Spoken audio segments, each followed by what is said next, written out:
In this training, you'll learn how to set up delivery locations and manage their shipping charges in Orderflow. Once you're logged into the admin dashboard, go to System, then click on Delivery Locations. You'll see a list of predefined service locations. Each location contains multiple areas. You can add new locations and also enable or disable them as needed.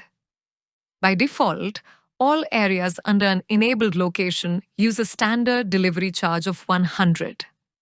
To change this, click on Default Charge. In the pop-up, enter your new charge, then click Update.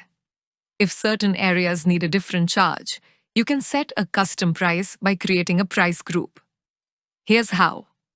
Find the location where you want to apply custom charges. Click on Customize Charge by Area.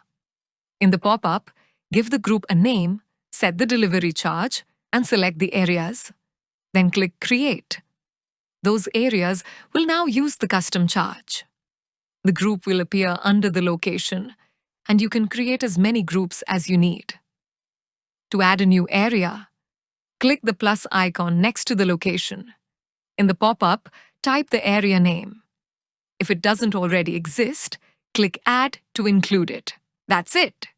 You're now ready to fully manage your service locations and delivery charges in Orderflow.